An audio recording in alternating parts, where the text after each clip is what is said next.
நடக்கும்.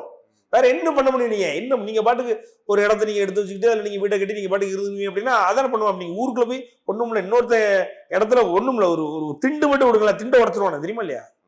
திண்ட பஞ்சாயத்துல ஆள் அனுப்பி அங்கெல்லாம் ஜேசிபிலாம் வச்சிருக்க மாட்டான், நல்லா கை கடப்பா 2 வச்சிருப்பான்.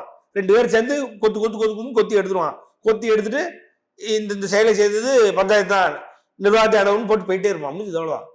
அவ்வளவுதான். ஒரு பழமொழி சொல்லுவாங்க, எலி வலையானாலும் தனி வலை வேணும் அப்படிம்பாங்க. இன்னொன்னு வந்து ஒரு ஊருக்குரிய ஊர் பிறந்த என்னதான் வானமே அதுக்கு சொந்தமா இருந்தாலும் வானம் முழுக்க அது பறந்தாலுமே அதுக்குன்னு ஒரு கூடு இருந்தாதான் அதுக்கு மதிப்பு. அது ஒரு குடும்பம் நடத்துறதுக்கு ஒரு அதை இனத்தை வந்து அதிகரிக்கும். அந்த மாதிரி இவங்க சிறுக சிறுக சேர்த்து வச்ச பணத்துல ஏதோ ஒரு ஏமாந்துட்டாங்கன்னு வச்சுக்கலாம் இல்லையா? அந்த வேல்யூ 0 ஆகும்போது இவங்க பேங்குக்கு பதில் சொல்லணும், இல்ல இவங்க கடன் வாங்கினவங்கிட்ட பதில் சொல்லணும், இவங்க இந்த வீடு கட்டின எத்தனை பேர்ட்ட சொல்லியிருப்பாங்க அவங்களுக்கு எல்லாம் பதில் சொல்லலாம். அப்ப ஏதாவது இந்த கோர்ட்டோ இந்த ப்ரொசீஜர் ஏதாவது அவங்களுக்கு மெர்சி இந்த கருணை காட்டுற மாதிரி ஐடியா இருக்குமா? இல்ல சார், மெர்சி வந்து இதுல வராது.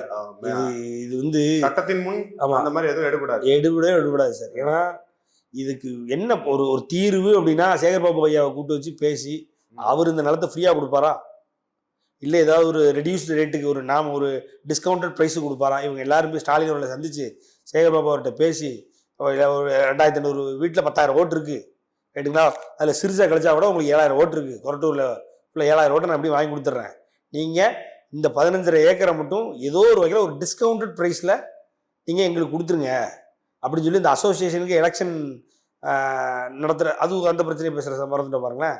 இந்த அசோசியேஷனில் இந்த எலெக்ஷன் நடத்தி இப்போ அசோசியேஷன் தலைவராக ஒருத்தர் தெரியுமா, அவன் வந்து இதில் முண்டி அடித்து வேலை பார்த்து இந்த 15 ஏக்கருக்கு ஏதோ ஒரு அமௌண்ட்டை போட்டு மறுபடியும் எல்லாத்துலேருந்து ஒரு அமௌண்ட்டை கலெக்ட் பண்ணி கொடுத்து இந்த 15 ஏக்கரை வாங்கினாதான் இந்த வீடு இல்லைன்னா கிடையாது. இல்ல ஏக்கர் நீங்க வாங்க முடியாதுல்ல, கோயிலுக்கு சொந்தமான நிலத்தை நீங்க வாங்கவும் முடியாது, எதுவும் பண்ண இல்ல, வேற வழி இல்ல, ஏதோ ஒண்ணு பண்ணணும். நிலத்தை நீங்க தானமா கொடுக்க முடியாது. இல்ல சார், இப்போ நீங்க கோயிலுக்கு தானமா கொடுக்கலாம், கோயில் உங்களுக்கு தானமா கொடுக்கலாம். இல்ல இப்ப HRNC அதாவது தனியான அது முன்னாடி வந்து இந்த ராஜாக்கள் இந்த அனார்கி இருக்கும் பொழுதுலாம் வந்து தானமா கொடுப்பாங்க இல்லையா? சோ அந்த மாதிரி இந்த கோயில் இவ்வளவு பெரிய பிரச்சனைல இருக்கு அப்படின்னு சொல்லி பட்டா போட்டு கொடுக்கணும், அவ்வளவுதான். தானம் இல்ல. இப்போ அந்த இடத்துக்கு பட்டா போட்டு கொடுக்கணும். இப்போ ஈசிஆர் எல்லாம் பார்த்தீங்க அப்படின்னா கிட்டத்தட்ட ரைட் சைடில் இருக்கிற எல்லா இடமும் புறம்போக்கு இடம் தான். ஈசிஆர் ரைட்டும் சரி லெஃப்டும் சரி எல்லாம் அப்படிதான்.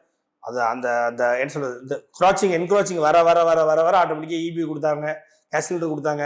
அப்படியே கொஞ்சம் நாளுக்கு அப்புறம் பட்டா கொடுக்க ஆரம்பிச்சிட்டாங்க. இதான் நடந்தது. இன்னைக்கு எல்லாரும் ஆளுக்கு 3 வீடு 4 வீடு வச்சிருக்காங்க. சின்ன சின்ன வீடாக இருந்தாலும் பெரிய. அதே மாதிரி ஏதோ ஒரு வகையில் இதுக்கு மட்டும் இது வந்து புள்ளி மாத்துறது அப்படின்னு சொல்லுவாங்க. அதாவது அறநிலைத்துறையிலேருந்து இத்தனை புள்ளிகள், எத்தனை சர்வே புள்ளிகள் எங்கிட்ட இருக்கு அப்படிம்பாங்க. அதில் ஒரு சில புள்ளிகளை விட்டு கொடுத்து 590 599 HRNC விட்டு கொடுத்தாங்க அப்படின்னா ஆட்டோமேட்டிக்காக அது வந்து புறம்போக்கு நிலமாக மாறிடும். புறம்போக்கு நிலமாக மாறினா அதுக்கப்புறம் அதுக்கு பட்டா கவர்மெண்ட் கொடுத்துடலாம். அது வேணால் பண்ணலாம்.